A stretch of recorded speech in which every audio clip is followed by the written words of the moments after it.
আসসালামু আলাইকুম ওয়া রাহমাতুল্লাহি ওয়া বারাকাতুহু। বিসমিল্লাহির রহমানির রহিম। আহমাদুহু ওয়া নুসাল্লি আলা রাসূলিহিল কারীম, আম্মা বা'দ। সুপ্রিয় দর্শক, আজকে অভিভাবকদের জন্য গুরুত্বপূর্ণ একটা বিষয় আলোচনা করতে চাচ্ছি। সন্তান লালন পালনের ক্ষেত্রে, ছাত্রদেরকে শিক্ষাদানের ক্ষেত্রে অভিভাবক এবং শিক্ষকদের আচরণটা কেমন হওয়া উচিত।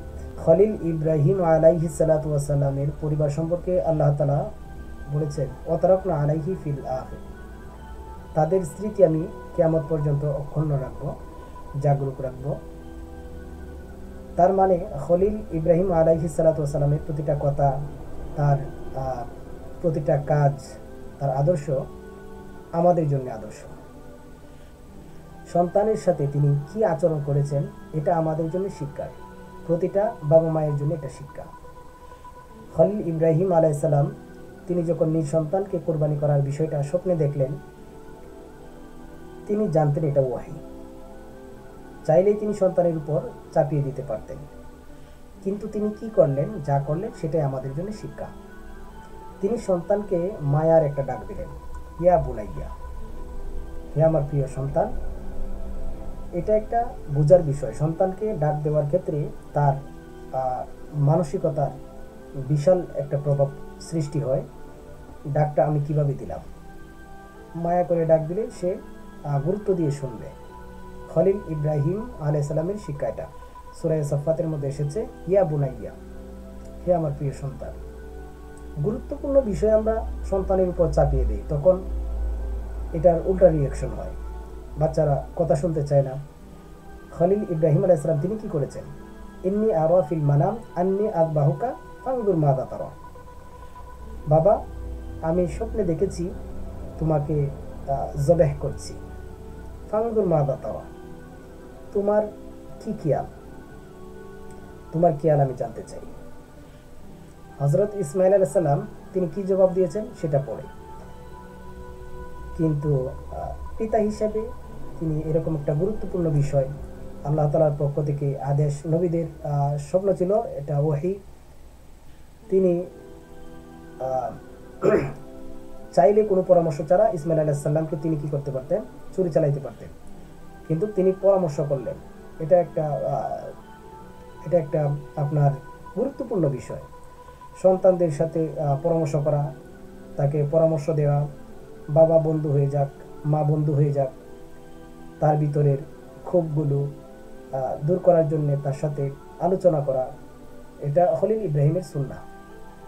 শাসন, শুধু শাসন একজন মানুষের মনোভাবকে আপনার রূঢ় করে দেয়, তার আচরণকে কঠিন করে দেয়। শাসক যিনি হবেন, মুরব্বী যিনি হবেন, দেখুন কুরআনুল কারীমের মধ্যে সূরা ফাতিহার মধ্যে আল্লাহ তাআলা এটা আমাদের সামনে প্রকাশ করেছেন। সূরা ফাতিহার মধ্যে রব নিজের পরিচয় দিচ্ছেন, আলহামদুলিল্লাহি রাব্বিল আলামিন, রব্বুল আলামিনের জন্য সমস্ত প্রশংসা। এরপরের দুইটা আয়াত, যিনি রব হবেন তার গুণগুলো কেমন হওয়া উচিত, অধীনস্থ সম্পর্কে, অধীনস্থদের বিষয়ে তাদের আচরণটা কেমন হওয়া উচিত, আল্লাহ তাআলা আমাদেরকে শিখিয়ে দিয়েছেন। রব মুরব্বী, কাজেই দুনিয়ার মুরব্বী যারা, তাদের জন্য এটা শিক্ষা। রব বলেছেন আর রহমানির রহিম, যিনি মুরব্বী, যিনি রব, তিনি বলছেন আমি রহমান, আমি রহিম। ভালোবাসা, শুধু আদর করলে বাচ্চারা কাঁদে উঠে, আশকারা পায়, কথা শুনতে চায় না। তো আল্লাহ তাআলা আমাদেরকে শিখিয়ে দিচ্ছেন, শুধু দয়া আর মায়া এটাই আমার গুণ না, আমার কিন্তু আরেকটা গুণ আছে, মালিক ইয়াউমিদ্দিন, আমি কিন্তু বিচার দিনের মালিক। তার মানে যিনি একজন মুরব্বী হবেন তার মধ্যে দুইটা গুণ থাকতে হবে। এক হচ্ছে রহম, দয়া, আর রহমান আর রহিম। দ্বিতীয় হচ্ছে তিনি শাসনও করবেন, শাসনও থাকবে, দয়াও থাকবে। এই দুইটার সমন্বয় যখন হবে, তো বান্দার পক্ষ থেকে জবাব যাচ্ছে কি, ইয়াকা না'বুদু ওয়া ইয়াকা নাস্তাঈন। আল্লাহ, আমরা তো কেবল আপনার কাছে, আপনারই ইবাদত করি, আপনার কাছেই চাই। ঠিক এই বিষয়টা যদি আমরা আমাদের বাস্তব জীবনে প্রয়োগ করতে পারি, যারা অভিভাবক আছেন তারা যদি মায়া ভালোবাসার সাথে শাসনও করি, শুধু শাসন নয়, শুধু ভালোবাসা নয়, দুইটার সমন্বয় যদি করি, তাহলে ইনশাল্লাহ আমাদের বাচ্চারাও বলবে যে বাবা আমি তোমার কথাই শুনি। এটা সূরা ফাতিহার শিক্ষা। বিশেষ করে যারা শিক্ষক তাদের জন্য মায়াটা অত্যন্ত জরুরি। শাসন তো করবেই, শাসনের বিষয়ে কাউকে উৎসাহিত করার দরকার নেই, বরং উৎসাহিত করা দরকার, শাসন কমিয়ে করার দরকার। এখন সময় পাল্টেছে। এক সময়ের শাসন এতটা বাচ্চারা আমরা যখন পড়ালেখা করেছি তখন শাসনের সম্মুখীন হয়েছি, কিন্তু বর্তমানে যে রিয়াকশন ছাত্ররা দেখায় এই রিয়াকশনটা আমাদের মধ্যে ছিল না। এখনের যে সমাজ, এখনের যে বাচ্চা, তাদের সাথে একটু চোখ রাঙাইলেই আপনার অবস্থা খারাপ। তো যারা শিক্ষক তাদের আচরণটা কেমন হবে আল্লাহ তাআলা সূরা রহমানের মধ্যে শিক্ষা দিয়েছেন। আর রহমান আল্লামাল কুরআন, আল্লাহ বলেছেন আমি কুরআন শিখিয়েছি, আমি শিক্ষক। শুরুতে আল্লাহ তাআলা নিজের পরিচয় দিয়েছেন আমি কিন্তু রহমান। যিনি শিক্ষক হবেন তার রহমত থাকতে হবে, দয়া থাকতে হবে। দুনিয়ার যত শিক্ষক আছে তাদের মধ্যে রহমানের ওই সিফতটা, ওই গুণটা থাকতে হবে, তাহলে আপনি শিক্ষক।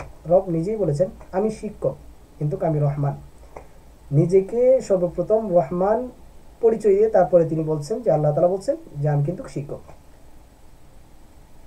সুতরাং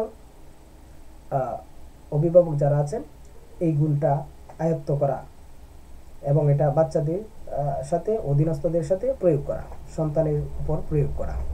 দয়া, ভালোবাসা, মায়া, মোহাব্বত, আন্তরিকতা, কথা বলা, দূরে ঠেলে না দেওয়া এবং সাথে শাসনও করা, এই দুইটা গুণের সমন্বয়ে যদি হয়ে যায় ইনশাআল্লাহ বাচ্চাদেরকে সঠিক তরবিয়ত, শিক্ষা, তালিম, তরবিয়ত আমি দিতে পারবো। মেহনত, আমার চেষ্টা, আমার প্রচেষ্টা ইনশাআল্লাহ সফলতার মুখ দেখবে ইনশাআল্লাহ। এই জন্য এই সংক্ষিপ্ত আলোচনার মাধ্যমে অভিভাবক এবং শিক্ষক শ্রেণী যারা আছেন তাদের প্রতি আমার আবেদন যে আমরা বাচ্চাদেরকে আদরও করবো আবার শাসনও করবো। দুটার সমন্বয় করলে আশা করি আমাদের বাচ্চারা আমাদের কথা শুনবে। আল্লাহ পাক রব্বুল আলামিন আমাদের সকলকেই তৌফিক দান করুন। সকলে বলি আমিন।